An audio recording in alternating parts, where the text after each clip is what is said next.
সকলোলৈকে নমস্কাৰ জনাই পুনৰবাৰ মোৰ চেনেলত এটা নতুন এক্সেলৰ টপিক লৈ আহিছোঁ। এক্সেলৰ এই নতুন টপিকটো হৈছে আমাৰ যিখিনি বেছিক ফৰ্মুলা আছে। মই বেছিক ফৰ্মুলাখিনি আপোনাৰ আগৰ কিছুমান ভিডিঅ'ত মই দিয়া আছে, তথাপি আজি মই অকণ বেলেগ ধৰণে আপোনালোকৰ আগত উপস্থাপন কৰিব বিচাৰিছোঁ। যে বেছিক ফৰ্মুলা বুলি ক'লে যেতিয়া আমি এক্সেলটো শিকিব যাওঁ বা এক্সেলটো আমি ষ্টাৰ্ট কৰোঁ, তেতিয়া আমাক কেইটামান বেছিক ফৰ্মুলা লাগে, যিকেইটা ফৰ্মুলা হৈছে যেনেকৈ এডিশ্যন, ছাবট্ৰেকশ্যন, মাল্টিপ্লিকেশ্যন, ডিভিজন, তাৰপিছত আপোনাৰ এভাৰেজ, তাৰপিছত পাৰ্চেণ্টেজ, দেন আপোনাৰ মিনিমাম আৰু মেক্সিমাম। এইকেইটা ফৰ্মুলা আমাৰ খুব ইম্পৰ্টেণ্ট হয় ষ্টাৰ্টিঙত। বাকী আমাৰ এডভান্স হিচাপত আমি বহুতকেইটা ফৰ্মুলা আছে যিখিনি আমি এডভান্সত পাওঁ। তো সেইখিনি মই আপোনাক পিছত বেলেগ এটা হেৰিয়ত মই আপোনাক এনেকৈ ধৰণে দিম আৰু দিয়া আছে পাৰ্চেণ্টেজ চব ফৰ্মুলাবিলাক, কিন্তু মই এনেকৈ দিয়া নাছিলোঁ। তো এইটো মই দিবৰ কাৰণে নেক্সট টাইম চেষ্টা কৰিম।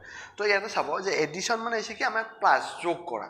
এডিশ্যন কৰা মানে হৈছে যোগ কৰা। বহুতে এডিশ্যন বুলি ক'লে বুজি নাপায় বা ছাবট্ৰেক্ট কৰে বুলি ক'লে বুজি নাপায়। তো এডিশ্যন কৰা মানে হৈছে প্লাছ কৰা। আমি যোগ কৰিব যদি লাগে, ধৰি লওক আমি দুটা বা তাতকৈ অধিক নাম্বাৰ যদি আমি যোগ কৰিব লাগে, তেতিয়াহ'লে আমি কোনটো ফৰ্মুলা ইউজ কৰোঁ? এডিশ্যনৰ ফৰ্মুলা ইউজ কৰোঁ। এডিশ্যন মানে কি হৈছে এড। যিকোনো এটা বস্তু, বহুতকেইটা বস্তু আমি কি কৰোঁ? এক লগ কৰোঁ, মানে এড কৰোঁ। এইটো হৈছে এডিশ্যন। ছাবট্ৰেকশ্যনটো হৈছে আপোনাৰ ধৰি লওক আপুনি আমাৰ ছাবট্ৰেকশ্যন বুলি ক'লে আমি এইটো হৈছে আমাৰ মানে বিয়োগ কৰা, অসমীয়া বিয়োগ কৰা, মাইনাছ কৰা হয়। তো আমি ছাবট্ৰেক্ট মানে কি, ধৰি লওক এটা নাম্বাৰৰ পৰা যদি আন এটা নাম্বাৰ যদি আমি বিয়োগ কৰিব লাগে, মাইনাছ কৰিব লাগে, তেতিয়াহ'লে আমি কিন্তু ছাবট্ৰেকশ্যনৰ ফৰ্মুলাটো ইউজ কৰোঁ। তাৰপিছত আপোনাৰ ডিভিজনটো সেই একে হয়। যদি কিবা এটা বস্তু আমি যদি ডিভাইড কৰিব লাগে, ধৰি লওক কিবা এটা নাম্বাৰ ডিভাইড কৰোঁ, মানে হৰণ কৰা হয়, যে আমি ধৰ 100ক আমি 2ৰে হৰণ কৰোঁ, তো তাৰ চলিউশ্যনটো ৰিমাইণ্ডাৰটো কিমান ওলাব? তো সেইটো আপোনাৰ ডিভিজন। তো এই গোটেইকেইটা ফৰ্মুলা মই আজি আপোনালোকৰ কাৰণে আনিছোঁ, ধুনীয়াকৈ এটা বনাই লৈছোঁ। আপোনালোকে বস্তুখিনি চাব, চাই পিনে আপোনালোকৰ কামত আহিব। তাৰপিছত মই এডভান্সৰ ফৰ্মুলাবিলাক দিম বাৰু, এডভান্সৰ বস্তুবিলাক মই দি আছোঁ গোটেইকেইটা। তো সেইদিনা মই কৈছিলোঁ আপোনাৰ সেইটো ভিডিঅ'ত মই অকণমান চৰ্দি হয় যে ঠিকেই হোৱা নাই গাইছ, কি কৰিব আৰু। তো এইখিনি বস্তু মই ধুনীয়াকৈ বনাই লৈছোঁ, মিনিমাম, মেক্সিমাম, ছাবট্ৰেকশ্যন এইখিনি। এটা আপোনাৰ কেনেকৈ আপোনাৰ এইখিনি দিয়ে, মানে আপোনাৰ বৰ্ডাৰ কেনেকৈ দিয়ে, কালাৰ কেনেকৈ দিয়ে, এই কালাৰ এইখিনি বস্তু চাই ল'ব ইয়াতে। ইয়াতে মই সেইখিনি বস্তু কোৱা নাই আপোনালোকক, কাৰণ আগত মোৰ ভিডিঅ'বিলাকত সেইখিনি দিয়াই আছে। যদি আপোনাৰ সেইখিনি অকণমান দিগদাৰ হয়, তেতিয়াহ'লে আগৰ ভিডিঅ'কেইটা চাই ল'ব, যিকেইটা বেছিক পাৰ্টৰ ওপৰত আছে আপোনাৰ হোমৱৰ্ক আছে, ইনচাৰ্টৰ এইখিনি চাই ল'লে গোটেইখিনি বস্তু ধুনীয়াকৈ বুজোৱা আছে।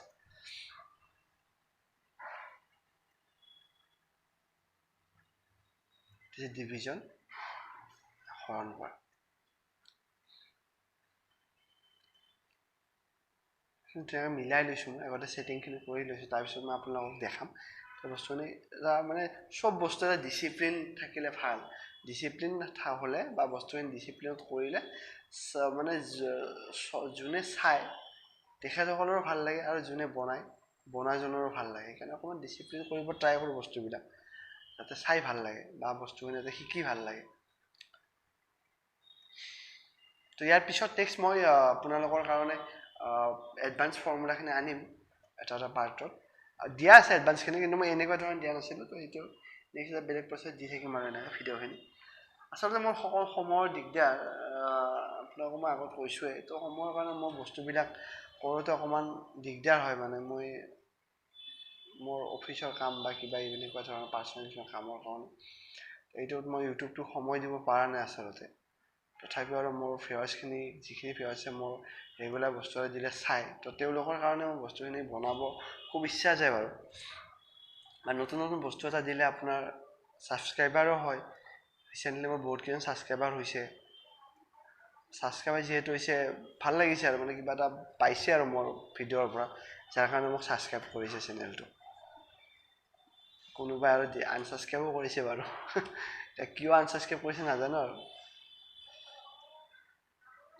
তো এইখিনি বস্তু ধুনীয়াকৈ কৰি আপোনালোকে চাব, শ্বেয়াৰ কৰিব দেই, ভিডিঅ'বিলাক শ্বেয়াৰ কৰিব। যেতিয়া আপোনালোকে শ্বেয়াৰ কৰিব, আমাৰ নতুন চেনেল ন, নতুন চেনেলবিলাক সদায় যেতিয়া শ্বেয়াৰ কৰিব, হায়েষ্ট শ্বেয়াৰ কৰিব, তেতিয়া আপোনালোকৰ মানে ভিউজটো আহে আৰু আপোনালোকৰ ছাবস্ক্ৰাইবাৰ বাঢ়ে বা গম পায় মানুহে যে 400 ছাবস্ক্ৰাইবাৰ হ'ব আৰু মানে বেছি দিন নাই আৰু, বেছি ছাবস্ক্ৰাইবাৰ নালাগে আৰু। 336 ছাবস্ক্ৰাইবাৰ হৈছে আৰু 400 হ'বই আৰু। এইখিনি আপোনালোকে কৰি দিব আৰু আপোনালোকে সহায় কৰিব। এইটো মই দুটা নাম্বাৰ লৈছোঁ এডিশ্যনত। এইটোৰ পৰা চেণ্টাৰৰ মিডিল কৰিব পাৰিব ইয়াতে এনেকৈ। দুটা নাম্বাৰ লৈছোঁ এইটো মই এটা এডিশ্যন কৰি এড কৰিম ইকুৱেল টু চাম কৰিব ফাৰ্ষ্ট ইকুৱেল টু চাম ব্ৰেকেট ষ্টাৰ্ট কৰিব ফাৰ্ষ্ট নাম্বাৰটো আপোনাৰ কলমছ কিমানত আছে কলমছ আছে বি ৰ' কিমানত আছে 4 আপোনাৰ এনেকৈ চাব যে এটা নাম্বাৰ আপোনাৰ কলমছ কিমানত থাকিব আৰু ৰ' কিমানত থাকিব কলমছবিলাক আমাৰ ABCD ৰে নাম্বাৰিং কৰিছে মানে এলফাবেটিকেলি আৰু ৰ' বিলাক আমাৰ 1 to 7 নিউমেৰিকেল নাম্বাৰিং কৰিছে তো এইটো বস্তু মনত ৰাখিব তাৰ ফাৰ্ষ্ট নাম্বাৰটো আছে B4 আৰু সেকেন্ড নাম্বাৰটো আছে মোৰ V5 মানে কলমছ একেটা হয় ৰ' বেলেগ বেলেগ হয় তো ব্ৰেকেট ক্লোজ কৰিছো এন্টাৰ প্ৰেছ কৰিছো এন্টাৰ কৰি দিব বা আপুনি ক্লিক কৰিও কৰিব পাৰে মাউচত ডাইৰেক্ট আপুনি কিবোৰ্ডতো কৰিব পাৰে B4 এনেকৈ টাইপ কৰি নাইবা আপুনি মাউচেৰে ক্লিক কৰিও কৰিব পাৰে এইটো হৈছে এডিশ্যন মানে যোগ কৰিলে এইটো এটা সাবট্ৰেকশনটো লৈ যাম এইটো আপুনি অটো সাম কৰিব পাৰে দেই এটা আপুনি যাই অটো সামত ক্লিক কৰি দিব সিলেক্ট কৰি পিনে আপোনাৰ অটোমেটিক সলিউশনটো ওলাই যাব অটো সামটো কৰিব পাৰিব এডিশ্যনটো এটা আহিব আপোনাৰ সাবট্ৰেক্টটো আপোনাৰ ধৰমত 78 দেন মই 9 লৈছো 78 over 9 লৈছো এইখিনি বস্তু সিজিল কৰাখিনি আমি লগে লগে কৰিব পাৰে না পিছত কৰিলে হৈ যায় মই লগে লগে কৰি দিছো বাৰু ইকুৱেল ব্ৰেকেট এত কোনো সাম নালাগে ইকুৱেল টু ব্ৰেকেট কৰিব দেন ফাৰ্ষ্ট নাম্বাৰ ক্লিক কৰিব 78 যেন আপোনাৰ E4 আছে নাম্বাৰটো কিন্তু মই ক্লিক কৰিও কৰিম বা আপোনাৰ ডাইৰেক্ট লিখিও কৰিব পাৰিব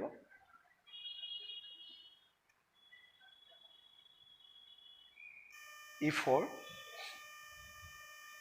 মাইনাছ আপোনাৰ মাইনাছ চিম্বল ইউজ কৰিব যে সাবট্ৰেক্টৰ চিম্বল দেন আপোনাৰ সেকেন্ড নাম্বাৰটো ক্লিক কৰিব বা আপুনি টাইপ কৰিব যিকোনো এটা কৰিব পাৰে ব্ৰেকেট ক্লোজ কৰিব এন্টাৰ কৰিব 69 78 over 9 যদি আপুনি মাইনাছ হয় এটা কি থাকিব 69 থাকিব হ'ল এইটো ইয়াৰ পিছত মাল্টিপ্লিকেশ্যন পূৰণ কৰা পূৰণটো জানিব লাগিব যোগ বিয়োগ পূৰণ হৰণ এখানে জানিব লাগিব ওটা এক্সেলটো খুব টান বুলি ভাবে কিন্তু এক্সেলটো সহজ হয় ফৰ্মুলাখিনি আমি জানিব লাগিব যে ফৰ্মুলাখিনি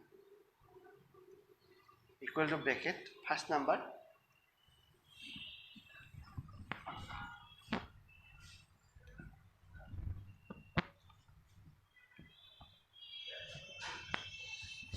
first number into last number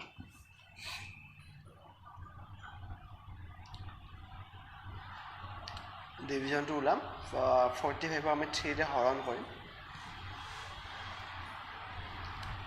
আপুনি মাল্টিপ্লিকেশ্যন ষ্টাৰ মাৰ্কটো এড কৰিব হা যেটো আপোনাৰ ৰাইট সাইডে নাম্বাৰিং খিনি তাৰ ওপৰত ষ্টাৰ বাটন থাকে আৰু ইয়াতে আপোনাৰ কিবোৰ্ডখনৰ ওপৰ যিখিনি নাম্বাৰিং শিফট 8 কৰিলে শিফট 8 ত আছে ষ্টাৰটো শিফট 8 কৰিলে ষ্টাৰটো আহি যায় মাল্টিপ্লিকেশ্যন এটো হৈছে আমাৰ ডিভিজন মই কি কৰিলো আপোনাৰ 3 ৰে 45 ক ডিভাইড কৰিলো কিমান ওলাইছে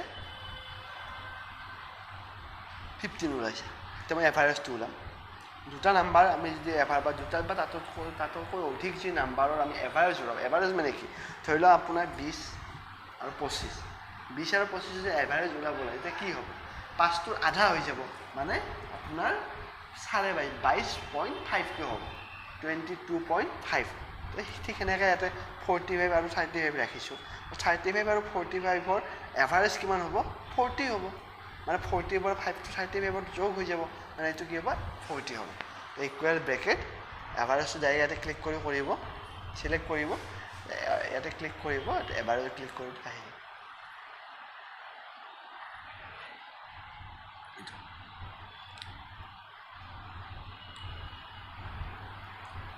35 আৰু 40 হ'ব এভাৰেজ 40 এভাৰেজ মানে ইকুৱেল হ'ব লাগিব বস্তুটো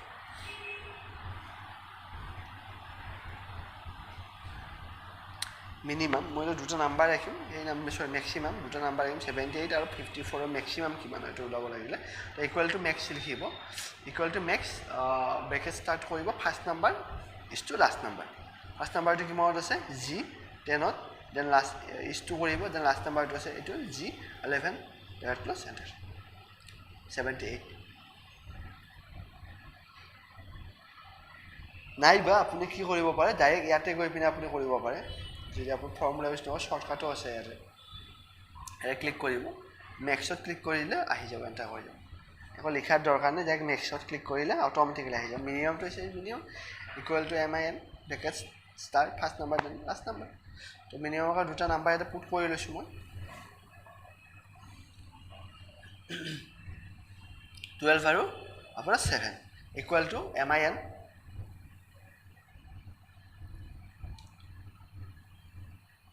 bracket first number is to last number মই দুটা নাম্বাৰৰ কম নাম্বাৰটো আমি ওলাব লাগে তো কম নাম্বাৰটো ওলাইছোঁ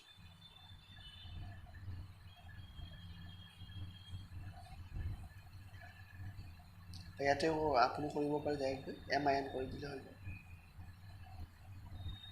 এণ্টাৰ 7 12 আৰু 7ৰ কম সৰু নাম্বাৰটো কোনটো 7 মানে 7টো হৈছে সৰু নাম্বাৰ এতিয়া মই এটা বস্তু পাৰ্চেণ্টেজ দেখাওঁ ধৰি লওক আমি মোৰ মাৰ্কশ্বিটখনত দিয়া আছে মাৰ্কশ্বিটখন যে বনাই যাওঁতে দিয়া আছে এতিয়া চাবচোন আপোনালোকে মাৰ্কশ্বিট দিয়া আছে চেলাৰী শ্বীট দিয়া আছে সেইখিনি চাই ল'ব আপোনালোকে তাৰপিছত আপোনাৰ ৰিচেণ্টলি মই ডিছকাউণ্ট কেলকুলেশ্যনটো দেখাইছোঁ সেইখিনিও চাব এতিয়া পাৰ্চেণ্টেজটো ওলাব লাগে ধৰি লওক মই মাৰ্কশ্বিটখনত টোটেল নাম্বাৰ মই অপটেইন মাৰ্ক হৈছে 450 তাৰ পৰা মই পেপাৰ মানে 6খন পেপাৰত যদি মই হৰণ কৰোঁ তাৰপিছত কিমান পাৰ্চেণ্টেজ ওলাব তো সেইটো মই ইয়াতে ওলাব পাৰোঁ এইটো হৈছে আপোনাৰ ইনটু কেলকুলেশ্যন এইটো নহ'ব এইটো বেলেগকৈ হ'ব